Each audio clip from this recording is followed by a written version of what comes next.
Well, yeah, looks like a lot of people have been partying hard the whole weekend like we've been doing.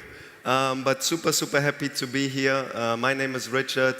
So sorry if I missed like a couple lines.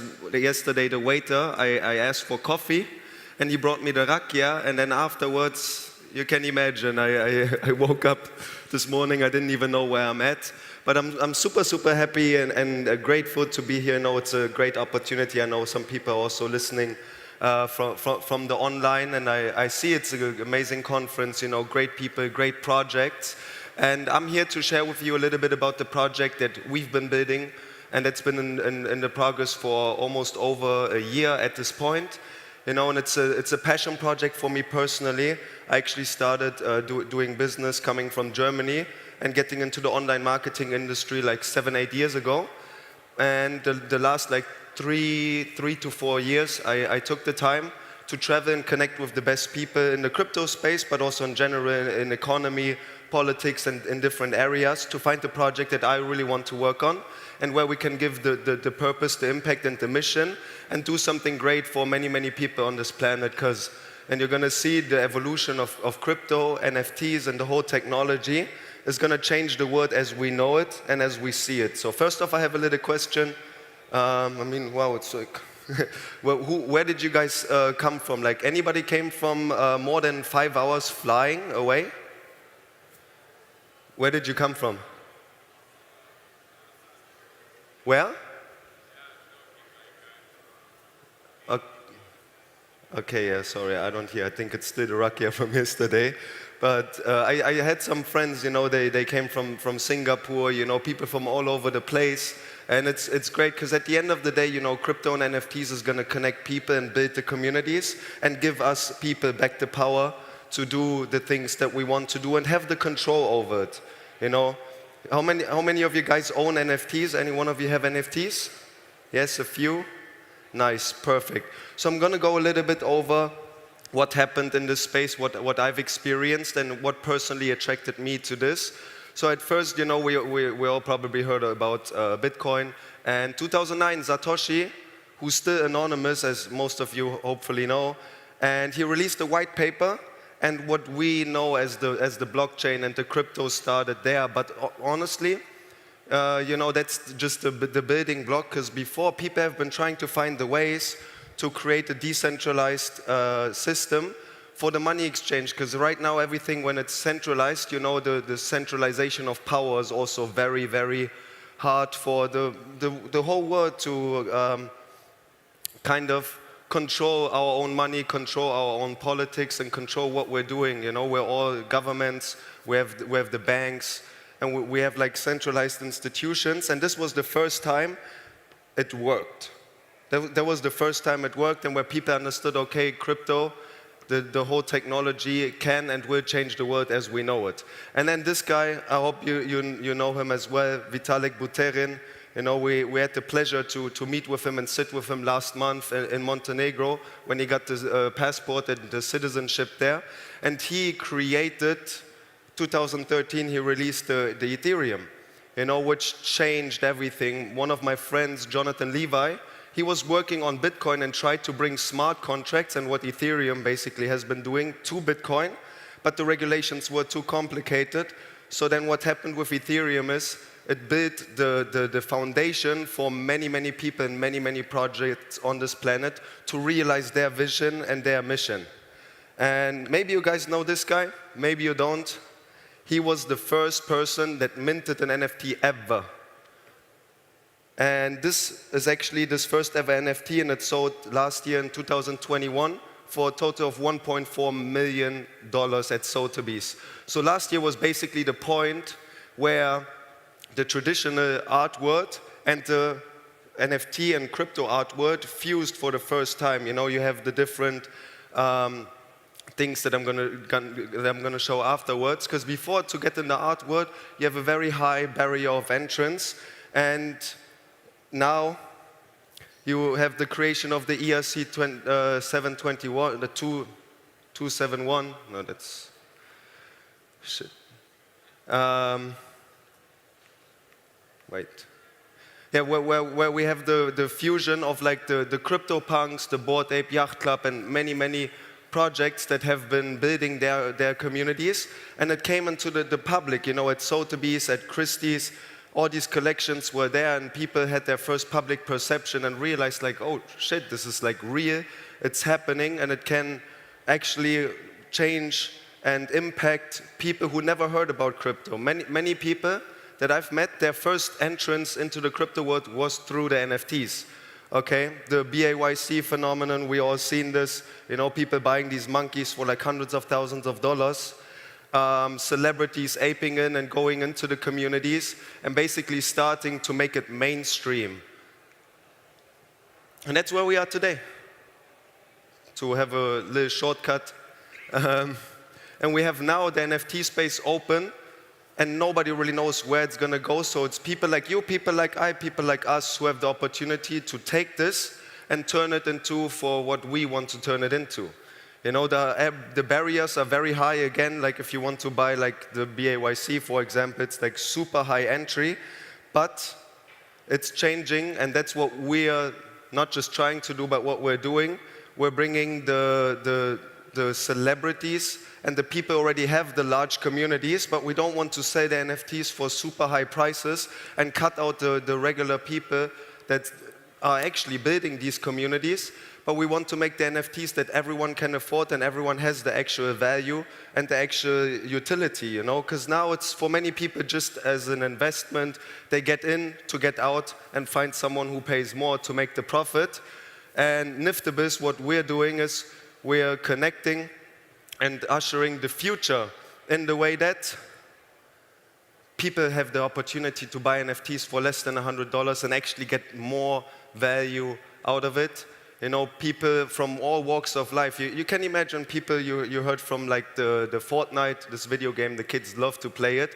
There are skins, like outfits in this game that are being sold for like $40, $50 million, like total, because people pay like maybe $10, $20, $30, I don't know, I never played this game, and just one skin, one design is being sold for like $40, $50 million total.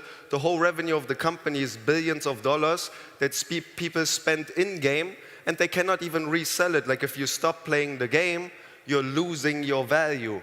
And with NFTs, we have the possibility to create a skin, and if you stop playing the game, you can sell it to somebody else. You have the real utility, interchangeable, and actually have the value for what you're paying.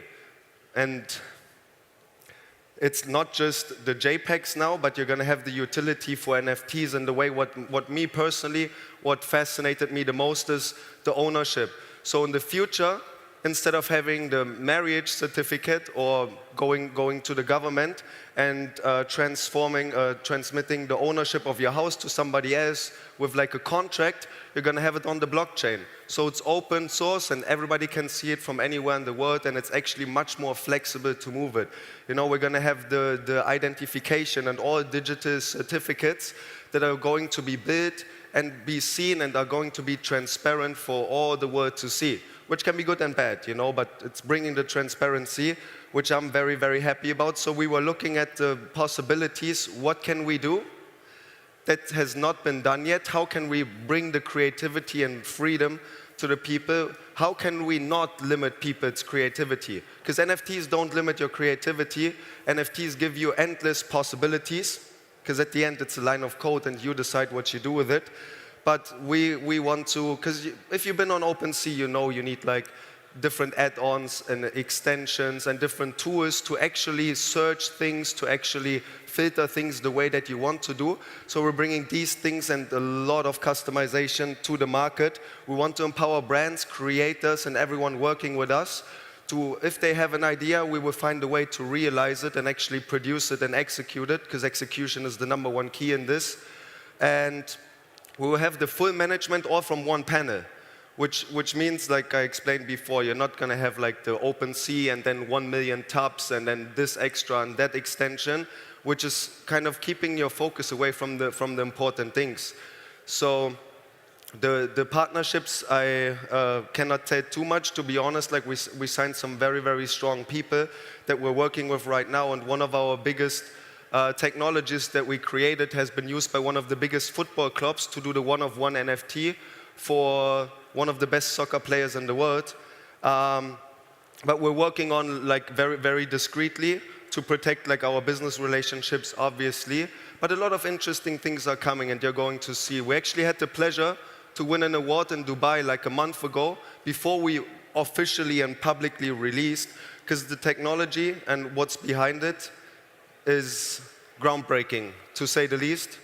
So you see a little bit about the roadmap. I don't want to go too much into the detail, because I know like my mind's not working properly right now the way it should be because of this rakia. But it was good rakia, to be honest. And we have a lot of things planned for this year, this summer. You know, that we have the marketplace and the white label platform. So you have the opportunity to basically create your website, your own custom website and minting page, but you're also controlling the secondary sales. So for example, the Bored Ape Yacht Club, they created millions of dollars in profit because of billions of dollars in trading volume that they had, and 2.5%, like the whole fee, went to OpenSea. So imagine you would control this collection, but you also control the secondary market, and you keep these fees, and you can put this money back into the collection to give the actual value.